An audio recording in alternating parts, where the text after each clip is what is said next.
l'émission VTV, Vité à Révision. Aujourd'hui, pour notre personnalité politique de la semaine, j'ai le plaisir et l'honneur de recevoir M. Jean-Philippe Dugouin-Clément, vice-président à la région Île-de-France, premier vice-président de l'Association des maires d'Île-de-France, l'AMIF, et maire de Mennecy. Bonjour et bienvenue. Bonjour. Jean-Philippe, je connais votre appétence pour l'aménagement du territoire durable et au niveau du logement. Ma première question que j'ai envie de vous poser, c'est où en sommes-nous en Île-de-France aujourd'hui ?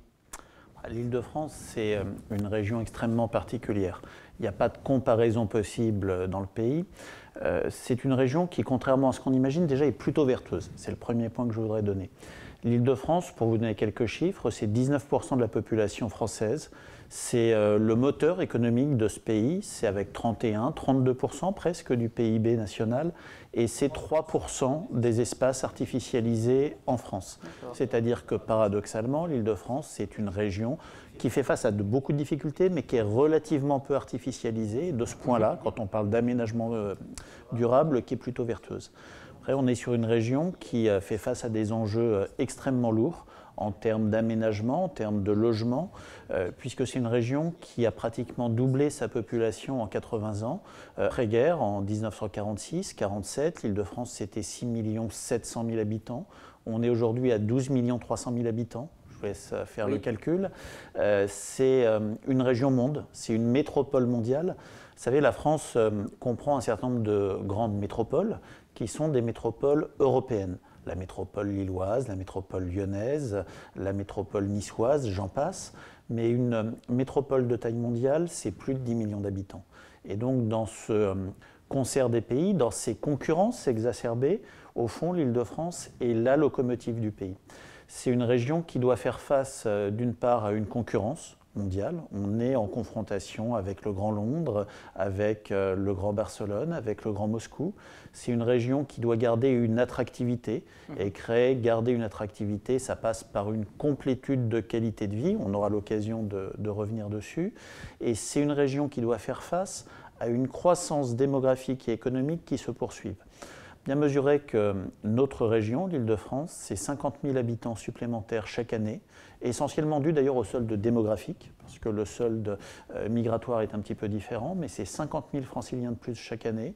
Les projections sur les 10 années qui viennent, selon les effets post-Covid, est-ce qu'on a un tassement, une accélération des flux migratoires, c'est de l'ordre de 40 à 80 000 franciliens de plus chaque année. Et donc c'est une région qui doit constamment se réadapter et se reconstruire. Nous avons aujourd'hui un épicentre francilien qui est en perte de vitesse pour des questions de qualité de vie, pour des questions de coûts de foncier. La ville de Paris perd un peu plus de 10 000 habitants chaque année. Et donc la réalité de l'Île-de-France, c'est sur 7 départements, c'est un peu plus de 60 000 habitants chaque année qui doivent être relogés. C'est une ville comme Évry-Courcouronnes qui se recrée chaque année en Île-de-France. Et donc tout l'enjeu pour nous, c'est comment est-ce qu'on est capable de donner des logements, de donner des services, de donner de l'emploi en gardant une qualité de vie et si possible en l'améliorant. Et donc du coup, ça vient à ma question, et vous faites comment aujourd'hui pour répondre à cette demande au niveau des départements, puisque effectivement, on a tendance, les habitants, les citoyens en tout cas de Paris ont tendance à s'expatrier entre guillemets vers les départements, vers les provinces. Du coup, comment vous répondez à cette forte demande aujourd'hui, et notamment aussi autour de la jeunesse, parce qu'on l'oublie souvent, mais tous les étudiants aujourd'hui qui ont du mal à trouver un logement ou à un prix raisonnable, on va dire, pour les familles. Alors ça, c'est toute la question de la politique du logement. Et comment est-ce qu'on rend le logement accessible ? C'est un truc absolument fascinant, on peut faire des heures là-dessus.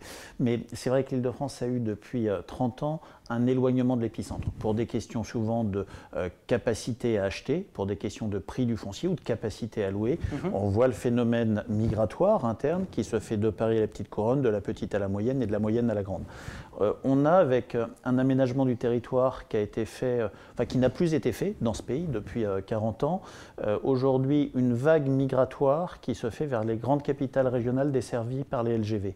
La réalité aujourd'hui, un des enjeux pour l'Île-de-France, c'est de ne pas perdre une catégorie de ces cadres qui peuvent aller vivre dans la proximité immédiate de Vendôme, de Reims, de Bordeaux, en ayant 2 jours de télétravail, leur entreprise qui va leur payer le LGV, la capacité éventuellement d'avoir un pied-à-terre sur un studio dans Paris intramuros et qui, de ce fait, vont aller s'installer dans des capitales régionales.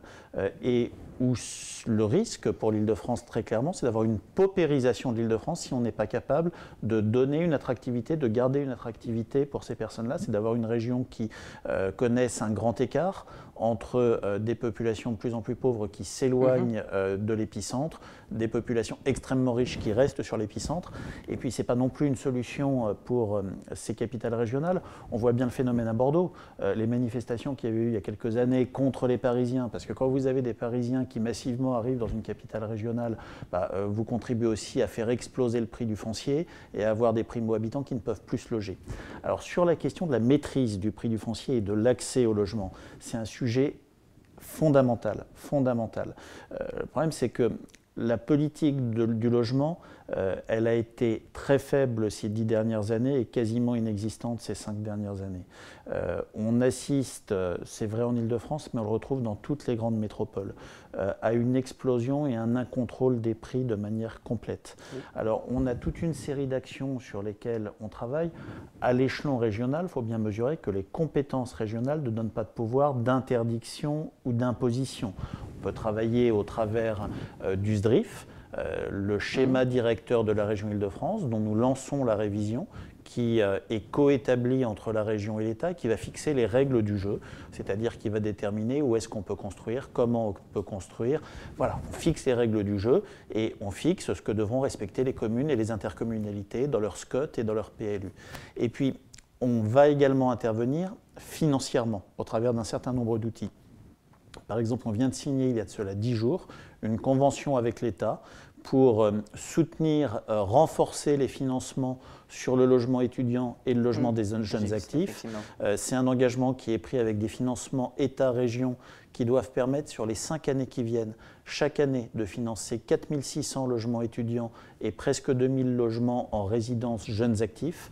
C'est la garantie en sens inverse que l'État accepte de redonner des agréments pour le logement social des jeunes actifs, chose qu'il ne faisait pas, c'est-à-dire que les résidences jeunes actifs qui sortaient à des tarifs qui n'étaient pas ceux du logement social, donc sortaient à des tarifs souvent trop élevés pour des jeunes qui démarrent dans la vie.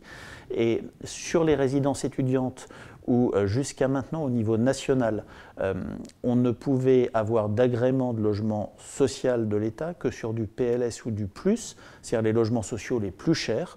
L'Île-de-France va être la première région, grâce à cette convention, à expérimenter les labellisations en PLAI, c'est-à-dire les logements sociaux les moins chers. Donc sur ces 4 800 logements sociaux qu'on va pouvoir sortir, 4 800 logements étudiants qu'on va pouvoir sortir chaque année en Île-de-France, eh bien on va avoir une quote-part de logements extrêmement peu chers pour faciliter ce mouvement. Oui, parce que c'est assez paradoxal, parce que on dit qu'il faut emmener les transports effectivement dans les communes les plus éloignées, mais au final, que dès qu'on emmène les transports dans les communes les plus éloignées, on a le foncier qui augmente j'allais dire considérablement, en tout cas dans certaines communes, et du coup, les habitants ont du mal à se loger, à trouver un logement adéquat à leur... Alors c'est assez... on dit qu'il faut emmener les transports, mais en même temps, la partie foncière augmente. Il y a une corrélation totale entre la desserte transport et la valorisation du foncier. Et la desserte transport par rapport au pôle d'emploi. C'est aussi pour ça que dans le cadre du SDRIF, dont on lance la révision, on souhaite sortir de la logique d'aménagement qui a été l'aménagement francilien depuis Paul Delouvrier, qui était la logique de ce qu'on appelait le rééquilibrage Est-Ouest, avec en gros les riches et les emplois à l'Ouest et les industries et les pauvres à l'Est. Toute la logique d'aménagement francilien depuis 50 ans, c'était de dire on va rééquilibrer ça, on va le faire. Personne n'y est jamais arrivé, parce que la réalité, c'est que vous ne changez pas intégralement l'urbanisme, la sociologie de territoire. Nous, on pense aujourd'hui que l'Île-de-France équilibrée, l'Île-de-France de demain, ça va être une Île-de-France polycentrique. C'est quoi le polycentrisme? C'est être capable de casser cette construction en étoile d'araignée faite de manière totalement jacobine depuis Paris.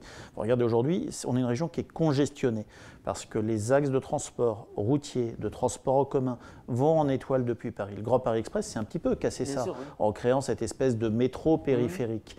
Et ce qu'on souhaite, c'est au travers de secteurs comme Saclay, ou au travers de secteurs comme Marne-la-Vallée, comme le Grand Mot, c'est arriver à avoir des poches d'attractivité et de complétude de services. C'est-à-dire qu'une entreprise qui décide d'aller s'installer en Essonne sur Saclay, qui décide d'aller sur le Grand Évry, puisse non seulement avoir son activité, loger ses salariés, que ces salariés puissent permettre à leurs enfants d'y faire leurs études, puisse y avoir une complétude de services publics. Et donc, c'est essayer de casser cette hyper-centralité parisienne qui aujourd'hui n'est même plus assumée, n'est plus voulue par la Commune de Paris. Donc, c'est vraiment arriver à casser ça. Et du coup, quels sont les principaux objectifs justement et défis aujourd'hui pour Île-de-France de pouvoir, sur cet aménagement du territoire, en essayant à la fois d'emmener bien évidemment les transports dans les communes les plus éloignées, ce que vous êtes en train de faire avec le Grand Paris, enfin, avec tous les sujets autour, et à la fois sur la partie logement. Sur la partie logement, on a un impératif qui est de créer du logement. Si on n'arrive pas à augmenter l'offre de logement, le coût du foncier ne fera qu'augmenter, et quand le foncier est cher, ceux qui en souffrent le plus, c'est les plus pauvres. Aujourd'hui, on est dans une région où vous avez des familles qui ne peuvent pas décohabiter, c'est-à-dire des personnes qui divorcent, qui se séparent, c'est la réalité d'un couple sur deux qui continue à habiter ensemble, ou qui retournent habiter chez leurs parents, avec 3 générations qui cohabitent dans des conditions absolument indignes, parce que le foncier est trop cher. Et donc aujourd'hui, quand on a 50 000 habitants de plus chaque année, on sait que nous devons construire dans cette région. C'est de l'ordre de 70 à 80 000 logements chaque année qui devraient sortir, chose qui ne s'est pas fait depuis déjà bien longtemps, qui correspondent tout simplement à l'augmentation de la démographie et au fait également que le nombre d'habitants par logement, tendanciellement depuis 40 ans, diminue. Tout simplement parce qu'on vit plus vieux, donc on occupe plus longtemps son logement, et puis on se sépare, on décohabite, on divorce beaucoup plus, donc le nombre d'occupants moyens par logement baisse, et mécaniquement il faut plus de logements.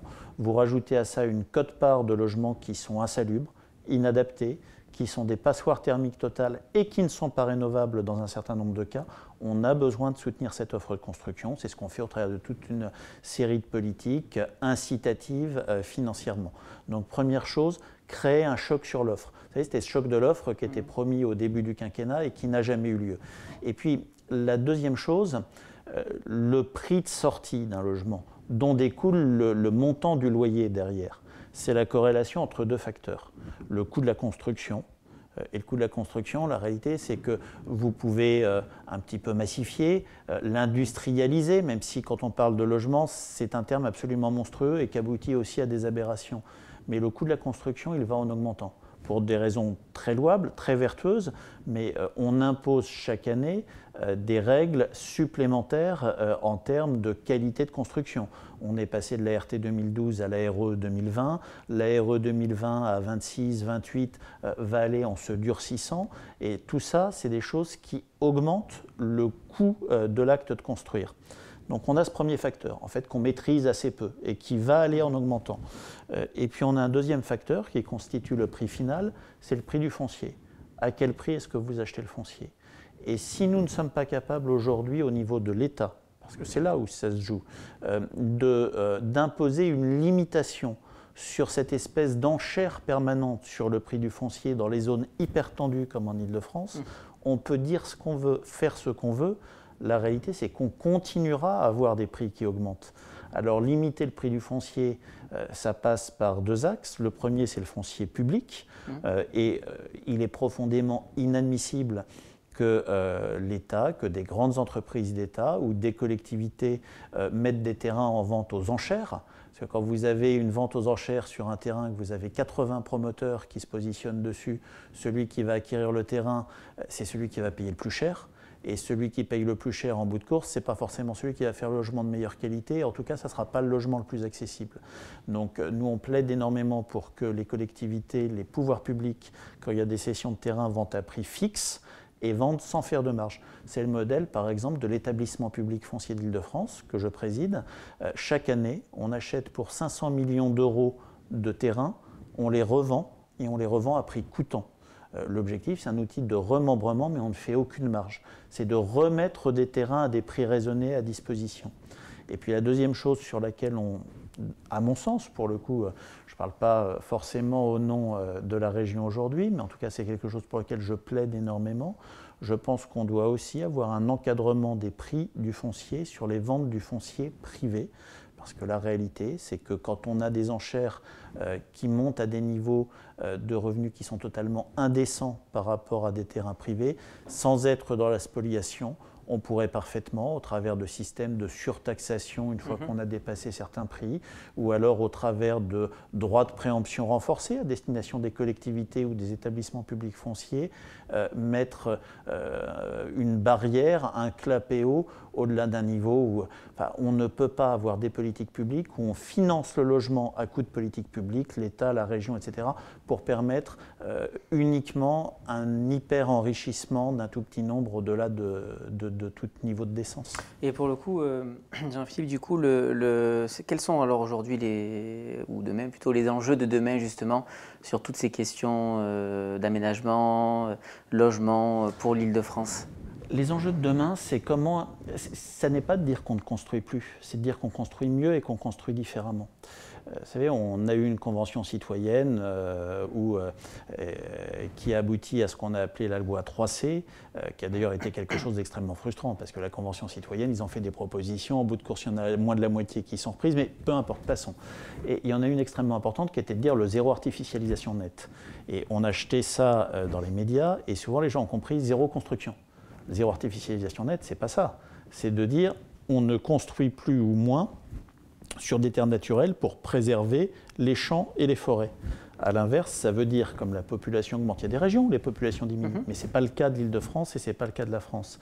Ça veut dire qu'on reconstruit la ville sur elle-même. Ça veut dire qu'on retisse la ville, qu'on remaille la ville. Ça veut dire parfois qu'on accepte de construire plus haut, pour rendre des terrains, pour désimperméabiliser des terrains. Et cette explication de texte, elle n'a jamais eu lieu. Quand on parle du ZAN, ça veut dire accepter des fois, au lieu de dire, vous savez, bien souvent on vous dit aujourd'hui, vous avez un projet d'immeuble dans une commune et le maire va demander à ce qu'il y ait 1 ou 2 étages de moins pour que ce soit plus acceptable par rapport aux gens. Quand vous parlez du zéro artificialisation nette, c'est quasiment de faire 1 ou 2 étages de plus pour que l'emprise au sol de l'immeuble soit plus faible et rende de la terre naturelle qui a une capacité d'absorption. En fait, c'est exactement l'inverse. Mais comme c'est quelque chose qui n'est pas forcément électoralement parlant, qui est plus compliqué à expliquer, on s'est bien gardé d'en parler ou de l'expliquer. Voilà, donc tout l'enjeu de l'Île-de-France, c'est au travers de ce SDRIF qui porte 3 piliers. Le ZAN, le zéro artificialisation nette, le zéro émission nette. Quand on parle des émissions de gaz à effet de serre, il y a 2 facteurs majeurs qui sont le bâtiment et les transports. Et le zéro déchet net, quand on parle de zéro déchet net, c'est l'économie circulaire qu'on retrouve également dans la construction, dans l'aménagement, c'est de reconstruire la ville sur elle-même. Ça veut dire en même temps en profiter pour reconstruire, réaménager des quartiers qui souffrent aujourd'hui de phénomènes de ghettoisation, mais ça veut dire également aller reconquérir les friches. Nous avons recensé en Île-de-France plus de 4000 hectares de friches naturelles. Ça veut dire amplifier le mouvement que nous connaissons de ralentissement de consommation des espaces naturels. En 2013, Jean-Paul Huchon et les Verts votaient un SDRIF qui autorisait 1300 hectares de consommation de terres naturelles chaque année. Nous avons aujourd'hui un rythme de consommation, d'artificialisation de terres dans cette région qui est de 550 hectares. Notre objectif, c'est d'aller vers le zéro, c'est-à-dire qu'entre les plus et les moins, on arrive au zéro. C'est ce qu'on veut porter.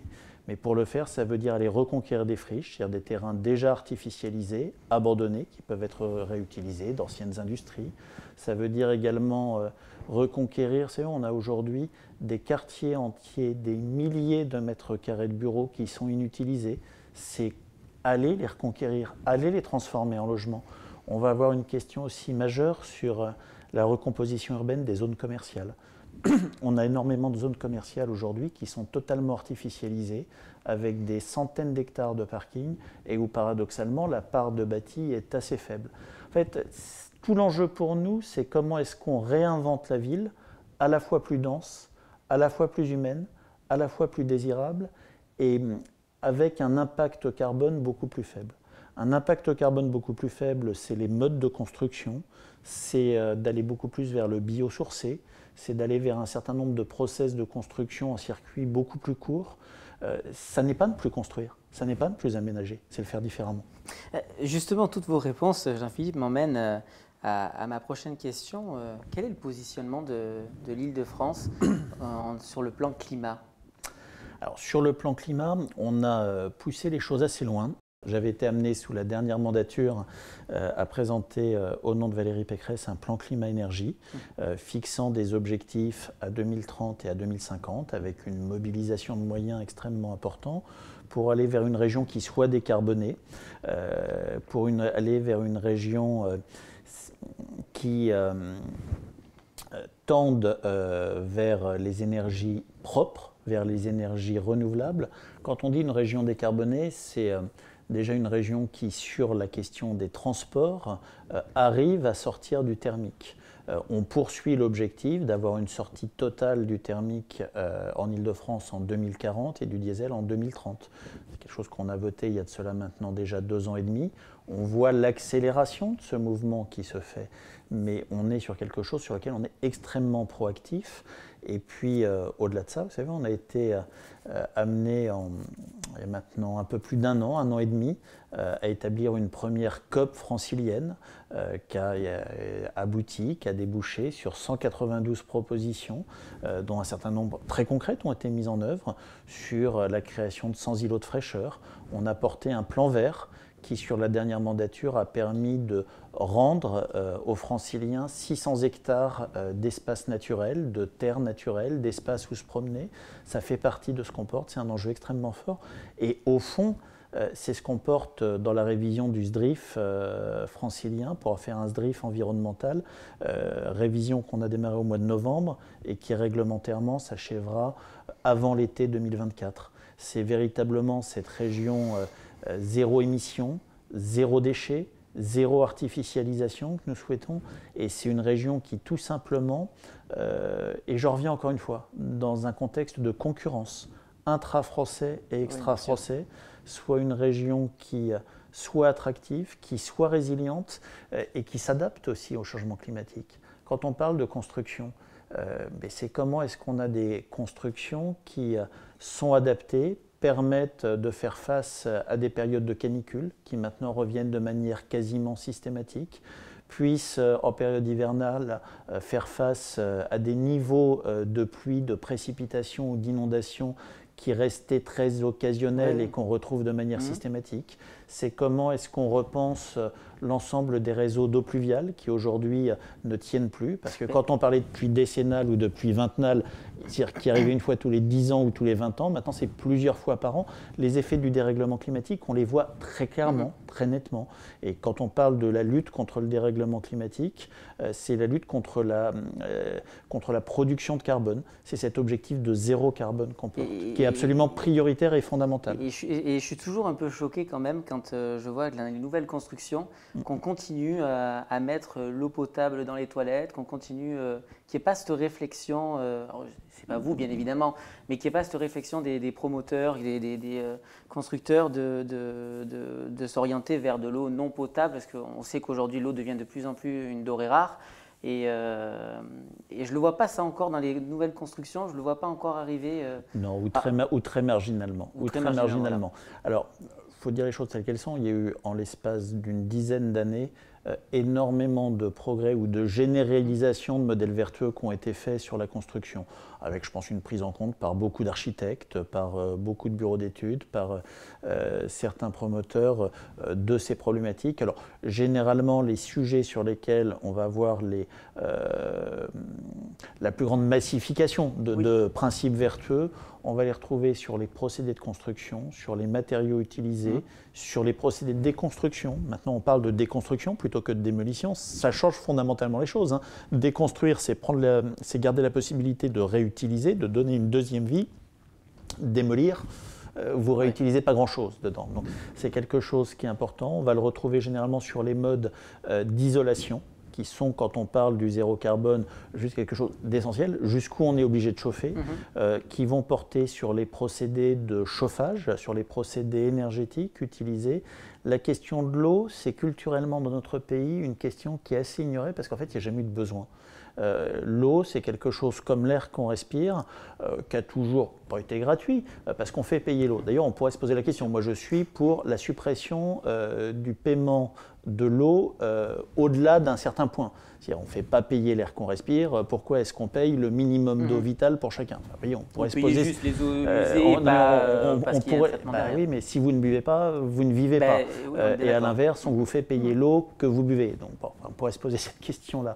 Mais l'eau n'a jamais eu tellement de valeur en France parce que, d'une manière générale, ce n'est pas quelque chose qui a manqué. La ressource eau, elle n'a pas manqué. Vous allez à Singapour, le problème de Singapour, c'est son autonomie en eau potable, parce qu'ils sont alimentés depuis l'extérieur, donc il y a tout un travail sur la désalinisation, la récupération. Cette problématique de l'eau, elle n'a pas tellement existé dans notre pays. La réalité, c'est que je pense que dans les 10 à 15 années qui viennent, les changements climatiques, l'évolution climatique font que l'eau va devenir un sujet majeur. Entre le trop plein, on le voit avec les fleuves, les inondations qui sortent, mais avec les épisodes de pluie de plus en plus forts que j'évoquais, et le trop peu. Le trop peu pour l'irrigation, pour permettre à l'agriculture de se maintenir, et même pour la consommation potable. Et cette politique générale volontariste sur l'eau, elle a disparu. On a eu depuis 40 ans une montée de l'usage de l'eau de manière purement commerciale au travers du secteur privé. Et en fait, on a géré une ressource qui ne nécessitait pas de travailler sur sa préservation. Et un des sujets qu'on va avoir, je pense fondamentalement dans les 20 ans qui viennent, ce sera la question de la préservation de la ressource eau. Ouais, au final, c'est un peu comme la voiture électrique. On a sorti l'objet avant de sortir l'infra. C'est un peu toutes ces questions. Quand on parle des mobilités, oui. Après, quand on parle des mobilités, on l'a sur l'électrique, on l'a sur les véhicules gaz, notamment les pois lourds, on l'a sur l'hydrogène. C'est la question du maillage territorial, c'est la question de l'avitaillement. Parce qu'effectivement, faut avoir tout un maillage. C'est pas uniquement sortir le véhicule. Donc, bien sûr. Jean-Philippe, l'émission arrive à sa fin. Que souhaitez-vous faire passer comme message à nos électeurs ou électrices qui nous écoutent, nos auditrices, auditeurs également, qui nous écoutent? Déjà, d'une part, que souvent les choses sont beaucoup plus complexes que la façon dont on les aborde, la façon dont on les appréhende ou la façon dont on les présente. Et de manière générale, moi j'inviterais chacun à faire extrêmement attention à tout ce qui est très réducteur. Le slogan tue la réalité. En général, on vote sur un slogan, on se détermine sur un slogan, alors qu'un slogan, il est simpliste, il est caricatural d'une réalité qui n'est jamais blanche, qui n'est jamais noire et qui est toujours extrêmement complexe. Et puis la deuxième chose, dans une période où il y a à la fois une espèce d'aspiration citoyenne qui n'a jamais été aussi forte, de gens qui, d'une certaine manière, ont une prise de conscience, envie de s'impliquer, mais il n'y a jamais eu autant un tel recul du vote individuel et de l'engagement personnel en termes de prise de temps. L'engagement, ce n'est pas uniquement aller cliquer, c'est sortir de chez soi, c'est s'engager dans un parti politique, dans un syndicat, dans une association, c'est aller vers l'autre. Eh bien, c'est aussi peut-être de se dire qu'au fond, c'est vrai sur les questions d'environnement, c'est vrai pour tout, la vie n'est que ce qu'on en fait. Et la première chose, si on veut avoir la capacité à faire évoluer les choses, à changer les choses, c'est peut-être de s'engager, c'est peut-être de sortir de chez soi, chacun en fonction de ses convictions, chacun en fonction de ce qu'il a envie de faire, mais c'est de ne pas laisser les autres faire et choisir à votre place. Sur ces belles paroles, Jean-Philippe, merci beaucoup d'avoir accepté notre invitation. Merci. Vous étiez en direct sur la Web TV Paris-Saclay-Essonne et je vous dis à très bientôt pour de nouvelles rencontres.